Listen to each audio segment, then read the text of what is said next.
Jagadguru doctor Pitamaha Patriji அவர்களுக்கும் திவ்யாத்மா சொரபர்களாகிய உங்கள் அனைவருக்கும் கூட எமது இதயம் கனிந்த வணக்கத்தினை தெரிவித்துக் கொள்கிறேன் மாஸ்டர்ஸ். இன்னைக்கு நாம சீதாயனம் என்ற புத்தகத்திலிருந்து பார்க்க இருக்கிறோம். The untold story of Sita என்ற புத்தகத்திலிருந்து பார்க்க இருக்கிறோம். இது நாள் வரலாம் நம்ம பார்த்தது சீதா மாதாவிற்கு அயோத்தியில் இருக்கும்போது ஒரு கனவு ஒன்று வருது. பார்த்தீங்கன்னா அது சத்தியுகத்தில் தான் பார்கவி அப்படிங்கிற ஒரு பிறவியில் இருக்கும் பொழுது நாராயணன் அவர் கணவராக இருக்கிறாங்க பார்வதிக்கு. அந்த சமயத்தில் அவங்களுக்கு ஒரு சாபம் கிடைக்குது. அந்த சாபம் யார் கொடுத்தது அப்படின்னா பிருகு முனிவர். அவர் விவேகம் மற்ற ஒரு கோப சந்தர்ப்பத்தில் அவர் கொடுத்துட்டாரு அந்த சாபம். அந்த சாபம் இவங்களுக்கு நினைவுக்கு வருது. அப்போ பார்த்தீங்கன்னா பிருகு முனிவருக்கு அதன் பிறகுதான் தெரிய வருது, தான் கொடுத்த சாபம் சாக்ஷாத் தனது மருமகன், அதாவது சாக்ஷாத் நாராயணனுக்கு தான் கொடுத்துருக்குறோம் அப்படின்னு தெரிஞ்சுட்டு அந்த சாபத்தை திரும்பி பெறறேன் அப்படின்னு சொல்லி சொல்றாரு. ஆனால் பெற முடியாது, இருந்தாலும் பெறறேன் அப்படின்னு சொல்றாரு. அதற்கு இல்லை, உனது சாபம் நன்மையாகவே நடக்கும், அதை நான் ஏற்றுக்கொள்கிறேன் அப்படின்னு நாராயணன் ஒத்துக்கிட்டார். இது பரவாயில்ல, உனது கோபத்தினால வந்த சாபமாக இருந்தாலும் கூட அது உலக நன்மைக்காகவே நாங்கள் அந்த சாபத்தை ஏற்றுக்கிறோம் அப்படின்னு சொல்லிட்டு நாராயணனும் பார்கவியும் ஏற்றுக்கிறாங்க. அதற்கு கியாதி அம்மா சொல்கிறாங்க, சாபம் என்னதான் சாபமாக இருந்தாலும் கூட உங்களுக்கு அந்த அளவுக்கு பெரிய அளவில் பாதிக்காது. நீங்கள் இருவரும் கூட தனித்தனியாக பிரிந்து இருந்தாலும் கூட அது உலக நன்மைக்காக தான் இருக்கும் அப்படிங்கிற ஒரு விஷயத்தையும் கியாத்தியம்மா சொல்கிறாங்க. அதன் பிறகு பார்த்தீங்கன்னா பார்கவி அந்த ஜென்மம் முடித்து வைகுண்டத்துக்கு கிளம்பி போகிறாங்க. அப்போ போகும்போது பார்த்தீங்கன்னா தனது தாயாகிய கியாத்தி அம்மாவை கட்டி அணைக்கிறாங்க. அப்போ கியாத்தி அம்மா பார்கவியோடைய செவில காதில் சொல்கிறாங்க, இந்த ரிஷிமார்கள் கோபத்தின தனது விவேகத்தை இழந்து இந்த மாதிரி சாபம் கொடுத்துட்றாங்க. அதனால வரக்கூடிய பாதிப்பை பற்றி அவங்க யோசிக்கிறதே கிடையாது. இனி வரக்கூடிய யுகத்தில் விவேகமற்று இந்த ரிஷிமார்கள் சாபம் கொடுத்தாங்கன்னா அது மிகப்பெரிய பாதிப்பை ஏற்படுத்தும். அதனால் இனி எப்போ பிறவி எடுத்து இந்த சாபத்தை நீ அனுபவிக்க வரையோ அப்போ இந்த ரிஷிமார்கள் விவேகமற்று சாபம் கொடுக்குறாங்க இல்லையா, அதை அந்த பழக்கத்தினை நீ குறைக்கணும் அப்படிங்கிற ஒரு விஷயத்த கியாத்தியமாக சொல்கிறாங்க. அது இல்லாமல் பண்ணு, அந்த சாபத்தின் மூலமாக நியாயம் வழங்குறது அப்படிங்கிற அந்த பழக்கத்தை மாற்றணும், அது உன்னுடைய வேலை அப்படின்னு சொல்லிட்டு கியாத்தியமாக சொல்கிறாங்க மாதாவோட காதில், அதாவது பார்கவியோட காதில். அதன் பிறகு பார்த்தீங்கன்னா மாதவருக்கு கனவு முடிந்து டக்குன்னு எழுந்திரிச்சிடறாங்க. அதே சமயத்தில் அங்கே இருக்கக்கூடிய சோமாவிற்கும் யாரோ தன்னை தட்டி எழுப்பியது போன்று அவங்களும் டக்குன்னு எழுந்திருக்கிறாங்க. அதன் பிறகு பார்த்தீங்கன்னா மாதாவை தேடி அவங்களுடைய அறைக்கு வர்றாங்க. மாதா என்ன பண்ணுறாங்க, தனது அறைக்கு வெட்ட வெளியில் வானத்தை பார்த்து நட்சத்திரங்களை எல்லாம் பார்த்துக்கிட்டு நிற்கிறாங்க. மாதா சோமாவிடம் சொல்கிறாங்க, சோமா, ரதத்தை ஏற்பாடு செய்யி, நாம் உடனே கிளம்ப வேணும், இன்னும் விடியறதுக்கு முன்னாடி நம்ம கிளம்பிடலாம் அப்படின்னு சொல்லிட்டு. அதற்கு சோமா கேட்குறாங்க, எங்கம்மா செல்ல போகிறோம் நம்ம அப்படின்னு சொல்லிட்டு. மாதா சொல்கிறாங்க, யோகினி அருந்ததியிடம் நம்ம போகிறோம். ஆனால் ஸ்ரீராமர் இன்னும் எழுந்திருக்கல. அவர் எழுந்திருக்கிறதுக்கு முன்னாடியே இவங்க இருவரும் கிளம்பி அவங்க போயிடுறாங்க. அங்கே பார்த்தீங்கன்னா அந்த ஆசிரமத்துக்கு போனால் யோகி அருந்ததி யார் அப்படின்னா அவங்க வசிஷ்டருடைய மனைவி.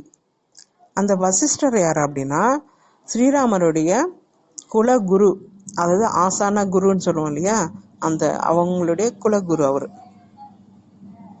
அந்த ஆசிரமத்துக்கு தான் மாதா போகிறாங்க.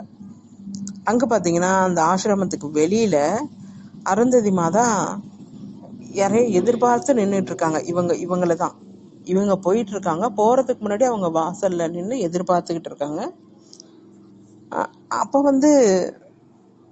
சோமா நினைக்கிறாங்க, நாம் வர்றது இவங்களுக்கு எப்படி தெரியும், நம்மளை எதிர்பார்த்து நிற்கிறாங்களே அப்படின்னு சொல்லிட்டு அவங்க கேட்குறாங்க. கேட்கும்போது மாதா சொல்கிறாங்க, அவங்கெல்லாம் உயர்ந்த உன்னத நிலையில இருக்கக்கூடிய யோகினிங்க அவங்களுக்கு எல்லா விஷயமும் தெரியும் அப்படின்னு சொல்றாங்க. அப்ப பாத்தீங்கன்னா அந்த அருந்ததிக்கு பக்கத்திலேயே இன்னொரு யோகி நிக்கிறாங்க. அவங்க யாருன்னா அவங்கதான் கியாதி. சோமாவுக்கு ரொம்ப ஆச்சரியம். இவ்வளோ தூரம் நம்ம வந்திருக்கோம், ஆனா இவங்க இவ்வளோ எந்த ஒரு தொடர்பு இல்லாம இவங்க நம்மளை எதிர்பார்த்திருக்காங்கன்னா அந்த விஷயம் இவங்களுக்கு தெரிஞ்சிருக்கு அப்படின்னு சொல்லிட்டு ரொம்ப ஆச்சரியமா பார்த்துட்டு இருக்காங்க. அப்ப பாத்தீங்கன்னா மாதா சீதா மாதா அந்த பக்கத்துல இருக்கக்கூடிய அந்த கியாதி அம்மாவை போய் கட்டி அணைச்சிக்கிறாங்க. சிறிது நேரம் அப்படியே இருக்காங்களாமா. அப்போ சோமா நினைக்கிறாங்க, அருந்ததி மாதாவை பார்க்க தானே வந்தாங்க, ஆனா இவங்க யாரு பக்கத்துல இருக்கிறது அப்படின்னு சொல்லி அவங்க யோசிச்சுட்டு இருக்காங்க. அவங்க யோசிக்கும் போதே மாதாவுக்கு தெரிய வந்துடுது இல்லையா, தெரியும். ஏன்னா 2 பேத்துக்குமே கம்யூனிகேஷன் மனதளவுலயே இருக்கும். அவங்க என்ன நினைக்கிறாங்களோ இவங்களுக்கு தெரியும், இவங்க நினைக்கிறது அவங்களுக்கு தெரியும். உடனே மாதா சொல்றாங்க, இவங்க பேரு யோகினி கியாதி. ஒரு பிறவியில, அதாவது பாத்தீங்கன்னா மாதா கியாதிக்கு மகளாக நான் பிறந்திருந்தேன். இது யார் சொல்றாங்க, தேவகத்தி இலங்கையில சொல்றாங்க. மாதா இலங்கையில இருக்கும்போது தேவகத்திங்கிற ஒரு அவங்கள மிகப்பெரிய யோகினி அவங்க வந்திருக்காங்க. அவங்க சொல்றாங்க, கியாதி தேவகத்தியோட மகள்கள் தான் இந்த அருந்ததி கியாதி. அவங்கெல்லாம் அந்த கியாதியோட பொண்ணு தான் பார்கவி. இந்த விஷயங்கள்லாம் தேவகத்தி இலங்கையில இருக்கும்போதே சொல்லியிருப்பாங்க. இந்த பேர்கள்லாம் கொஞ்சம் ஞாபகம் இருக்காது, ஞாபகப்படுத்திக்கணும். இப்ப பாத்தீங்கன்னா கியாதியோட பெண் தான் பார்கவி. பார்கவிக்கு சாபம் பெற்று அவங்க அவங்க போயிருவாங்க, வைகுண்டத்துக்கு போயிருவாங்க. பிறகு இதெல்லாம் எப்ப நடக்கும், சத்தியயுகத்துல இருக்கும்போது. அதற்கு அப்புறம் பாத்தீங்கன்னா திரேதாயுகத்துல மறுபடியும் சீதா மாதாவா மகாலட்சுமி பிறந்து வந்திருப்பாங்க. ஆனா பார்கவி தனது உடலை விட்டு போயிட்டு அடுத்த யுகத்துல பிறந்து வந்திருக்காங்க.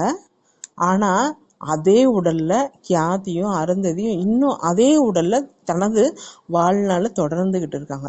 யுகமா வாழ்ந்துட்டு இருக்காங்க. அவங்க அப்படின்னா ஆயிரக்கணக்கான வருடங்கள் வாழ்ந்துட்டு இருக்காங்க. அப்போ எவ்வளவு சக்தி இருக்கும் அவங்களுக்கு. சாதாரணமானவங்கன்னா ஜென்ம பரம்பரையில அடிக்கடி மாறிக்கிட்டே இருப்பாங்க, ஜென்ம பரம்பரை மாறிக்கிட்டே இருக்கும். ஆனா இவங்கெல்லாம் திவ்யாத்மாக்கள், உயர்ந்த உன்னதமான யோகினிகள். அதே ஜென்மத்துல பல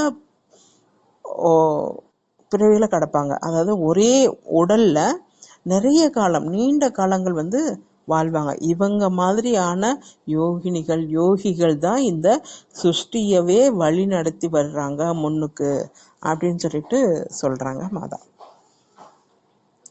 மாதா பாத்தீங்கன்னா சீதா மாதா மனித உருவுல வைகுண்டத்திலிருந்து வந்திருந்தாலும் கூட பூமியில் இருக்கக்கூடிய அந்த நியமத்தினை கடைபிடித்து தான் ஆகணும். அந்த முன்ஜென்ம நினைவுகள்லாம் மாதாவுக்கு இருக்காது. ஆனா அதே ஜென்மத்துல இருக்கிறதுனால அவங்க கியாதி அருந்ததி அவங்களுக்கெல்லாம் இருக்கும், என்ன ஏது அப்படிங்கிற ஒரு விஷயம். இந்த மாதிரியான திவ்யாத்மாக்கள்லாம் இந்த மாதிரி ஜென்ம பரம்பரையில வர்றவங்களுக்கு வழிகாட்டியா இருப்பாங்க. அதாவது நம்ம மாதிரி இருக்கவங்க, நம்மெல்லாம் ஜென்ம பரம்பரையில வர்றவங்க. அதாவது சில காலங்கள் 50 வருடமோ 100 வருடமோ வாழ்ந்து மறுபடியும் அடுத்த பிறவிக்கு நம்ம போயிடுவோம். ஆனா திவ்யாத்மாக்கள் பல ஆயிரக்கணக்கான ஆண்டுகள் வாழ்றவங்க நமக்கு ஒரு கைடு மாஸ்டரா இருப்பாங்க.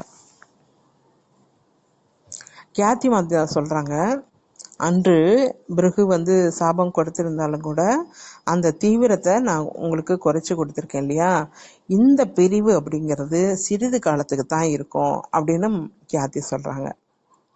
அதற்கு மாதா சொல்றாங்க, தனது வயிற்றை தடவி காமிச்சு, நான் இப்போ கர்ப்பமா இருக்கேம்மா அப்படின்னு சொல்லிட்டு தனது வயிற்றை தடவி காமிக்கிறாங்க. அதற்கு கியாத்தி அம்மா சொல்றாங்க, அன்போட சில நாட்களுக்கு முன்னாடி தானே நீ சொன்ன, என்ன சொன்ன சீதா, எனக்கு என்னோட குழந்தைகளை இந்த மாதிரியான, அதாவது வனப்பகுதியில இருக்கும் சூழ்நிலையில தான் நான் வளர்க்கணும். நான் எவ்வாறு மிதிலையில வளர்ந்தேனோ அந்த மாதிரிதான் என்னுடைய குழந்தைகளும் வளர்க்கணும் அப்படின்னு சொல்லி நீ சொன்ன இல்லையா.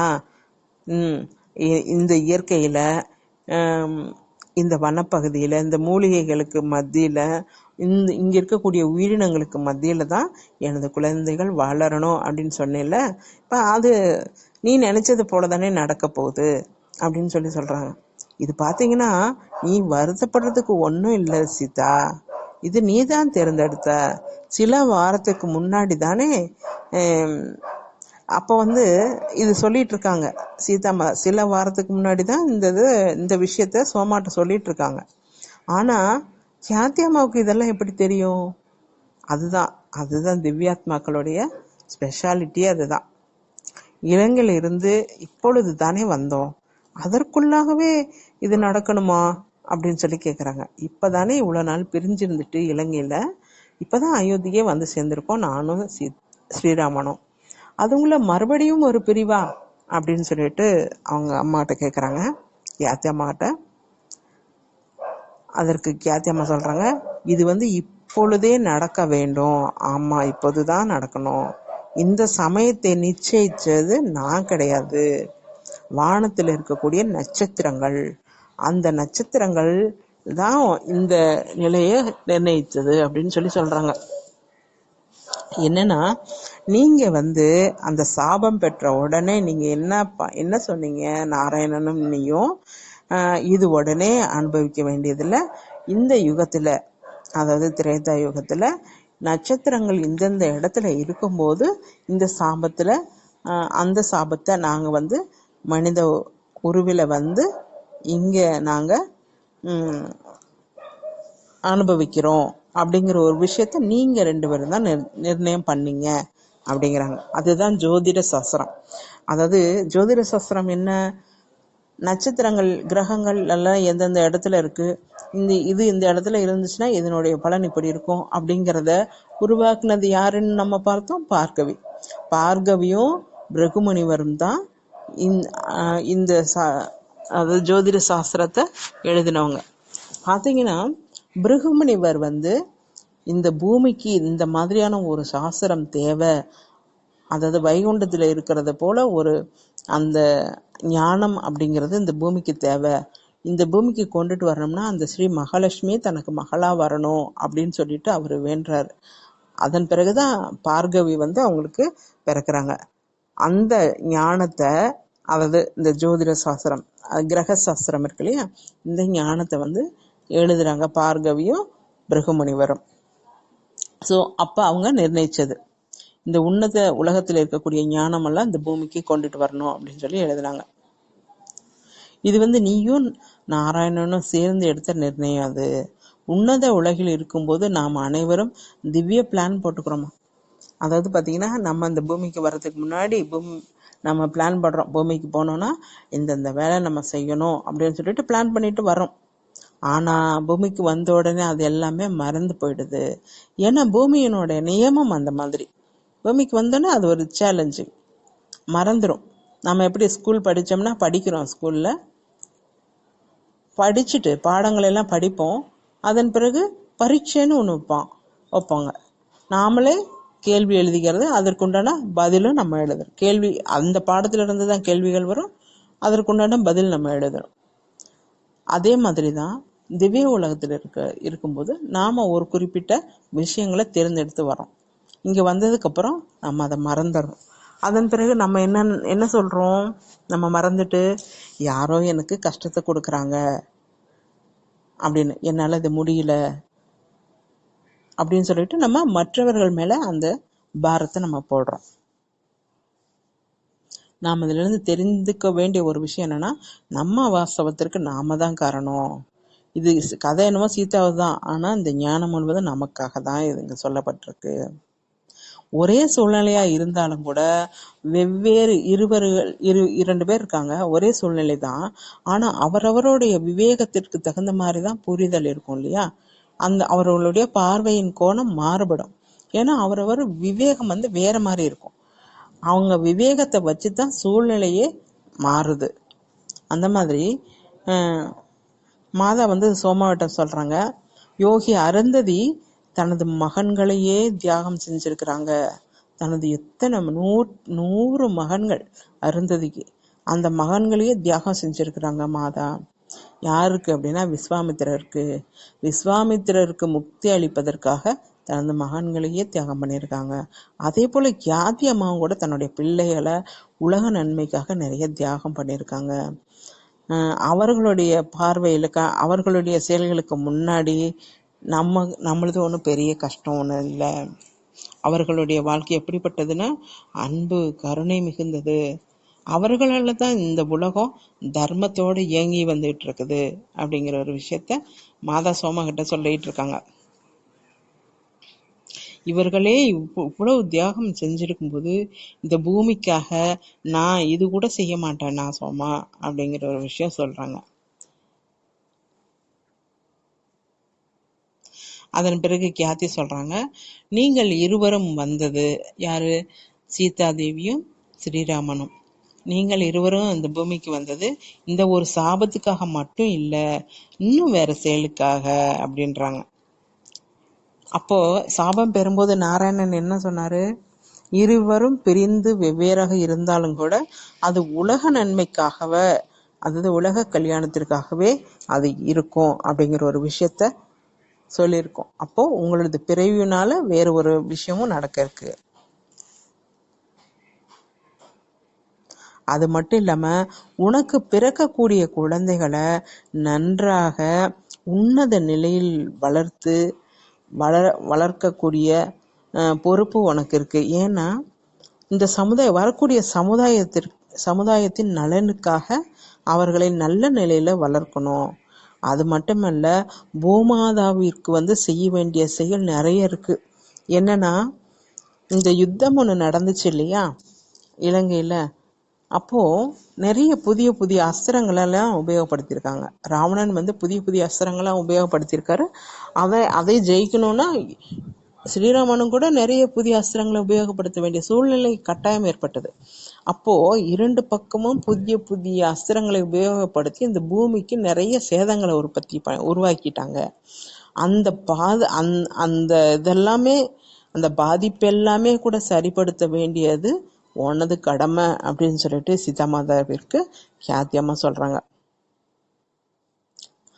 அது மட்டும் இல்லாம இன்னொரு விஷயம் என்னன்னா, அதை கியாத்தி சொன்னாங்க இல்லையா, அது ரிஷிகளின் வாக்கு சாபமாக இருக்கு, அதனால அந்த வாக்கிற்கு உள்ள சக்தியை நீ குறைக்கணும் அப்படிங்கிற ஒரு விஷயம் சொல்லியிருக்காங்க இல்லையா, அதற்காக நீ இந்த பூமிக்கு வந்திருக்க.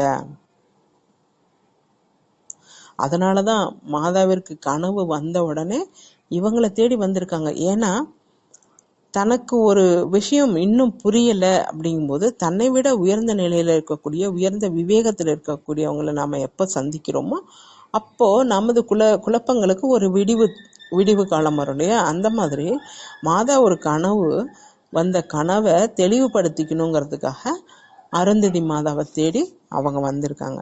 அந்த மாதிரி தான் மாஸ்டர்ஸ் நமக்கும் கூட சில சமயங்களில் நம்மளால ஒரு முடிவு எடுக்க முடியாத ஒரு நிலையில் இருக்கும்போது நம்மை விட விவேகம் உள்ளவர்களோட, அனுபவம் உள்ளவர்களோட நம்ம பகிர்ந்து கொள்ளும் போது நமக்கு அங்கே ஒரு தெளிவு பிறக்கும் அப்படிங்கிற ஒரு விஷயத்தை அதுல இருந்து தெரிஞ்சுக்கலாம்.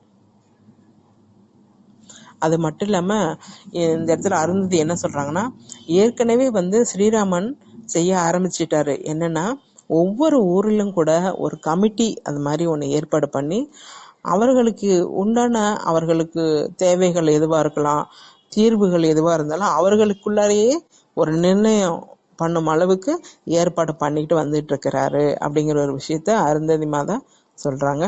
இதெல்லாம் ஸ்ரீராமன் எங்க கத்துக்கிட்டாரு? மிதிலையில ஜனகர்கிட்ட கத்துக்கிட்டாரு. ஜனகர் அப்படிதான் பண்ணுவாராம்.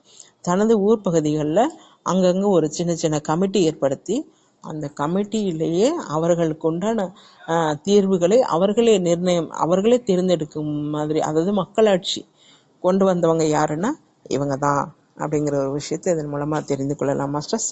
இதனுடைய தொடர்ச்சியை நாளை பார்க்கலாம். Thank you masters.